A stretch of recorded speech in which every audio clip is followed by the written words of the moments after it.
il y a des points communs. Donc je vous pose la question, là je vois que vous fassiez un effort. Ces points communs, ça vous fait réfléchir de quel sens? Est-ce que ça veut dire que ça se reproduit, ou est-ce que ça veut dire qu'on a pris le modèle en quelque sorte sur Moïse pour raconter l'histoire de Jésus? C'est des événements réels, mais à des distances différentes, c'est tout. Il y a une ressemblance dans les événements. Simplement, il y a une action similaire de vouloir tuer tous les premiers-nés pour pouvoir tuer celui qui est dans le lot. Oui, mais enfin, si on a et à chaque fois, celui qui est dans le lot échappe, bien évidemment. Si on a un esprit mal tourné, on peut penser que c'est un scénario qu'on a récupéré pour raconter l'histoire de Moïse, de Jésus. D'ailleurs, vous connaissez l'histoire de Cyrus, le roi de Perse. Ouais. Qu'est-ce qu'il a fait, Cyrus? Il y a quelque chose de similaire aussi que Cyrus. Cyrus, le roi de Perse, qu'est-ce qu'il a fait pour les Juifs? C'est pas l'histoire d'Esther, non? C'est pas celui-là. Non, ça c'est à Cyrus. C'est ça.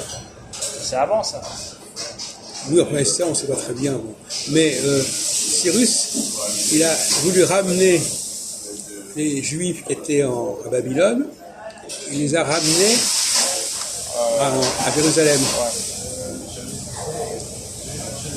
Et d'ailleurs, c'est dans Isaïe 45, il est appelé le Messie. Oui, c'était le Messie. Alors, à votre avis, Jean-Paul, est-ce que le Messie, le guide, est-ce que c'est un personnage qui fait partie du peuple qui doit guider, ou est-ce que c'est un personnage qui est délégué par Dieu pour aller vers ce peuple? Dans le cas de Moïse, par exemple, chapitre 3, Exode. Il vient de ce peuple, dans le cas de Moïse, c'est un juif. Pas dans le chapitre 3. Justement, il y a des passages où on dit que c'est un hébreu, mais dans le chapitre 3, Dieu s'adresse à Moïse en disant « Va vers ce peuple, dis-leur que ceci et cela. » Donc, mais quand il dit « Va vers ce peuple », ça exclut pas, ça inclut pas qu'il détruit du peuple. Hein, il ne dit pas ton peuple, en tout cas. Et Cyrus, lui, on sait très bien qu'il ne faisait pas partie, il n'était pas juif. Oui, non. Bon, donc il y a déjà un schéma d'un personnage messianique qui n'est pas forcément qui appartient pas forcément à la population qu'il va guider. Donc ça, c'est un débat intéressant. Moïse, Jésus. Alors Jésus, il était judéen, mais il est envoyé vers qui? Alors lui, il répond, je suis envoyé vers la maison d'Israël. Donc là encore, il est étranger au peuple qu'il va guider. Donc il y a un schéma majeur là sur trois exemples, Cyrus, Moïse et Jésus. Dans les trois cas, d'ailleurs ça ne devrait pas vous choquer spécialement, dans les trois cas, c'est quelqu'un qui est envoyé vers un peuple. Ça vous gêne que Moïse ne soit pas hébreu ou que Jésus ne soit pas juif, enfin qu'il ne soit pas envoyé vers les juifs? Disons que ça remet en cause l'élection et ça remet tout le salut, l'économie divine là, pas forcément. Du judaïsme et du christianisme, c'est un peu... Enfin, attendez, pas forcément.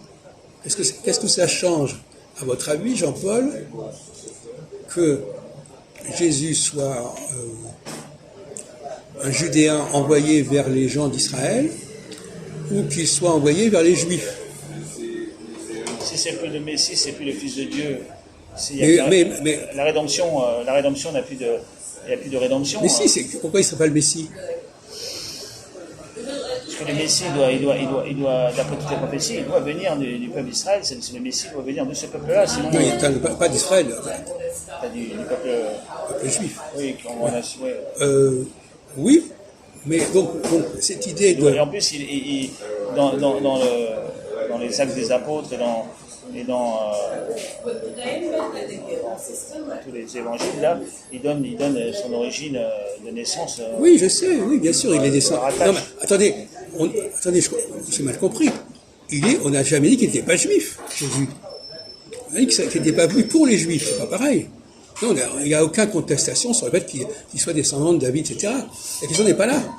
La question est de savoir à qui s'adresser. Il répond, je suis venu spécialement pour les brebis perdues de la maison d'Israël. Ouais. Bon, la maison d'Israël, c'est pas les Juifs. En tous les cas, il a bien prêché au temple, à Jérusalem. Il s'est bien Oui, mais pas tant que ça. Il a été énormément en Galilée, au lac de Tibériade, etc. C'est quand même là qu'il s'est passé. Et quelque part, ce qui lui a été reproché, En tous les cas, les Sanhédrin, ça lui ont reproché de vouloir subvertir leur religion. Enfin, ils lui ont reproché de se prendre pour le Messie. moi, à mon avis, ce qu'on lui a reproché, à mon avis, c'est de vouloir récupérer et intégrer les gens d'Israël au sein du monde juif. Parce que ces gens-là, ils étaient ostracisés, ils étaient rejetés, ils avaient développé un culte différent. C'est ça qu'on lui a reproché. Et d'autre part, il y avait quand même un roi en Judée. Il y avait un royaume. Il y avait Hérode, etc. Donc c'est pas là qu'il y avait besoin. Le royaume à construire, c'était du côté du nord. Bon. Et le nord, c'est qui le dirigeait à cette époque-là? Ah ben, Il dirigeait le nord aussi.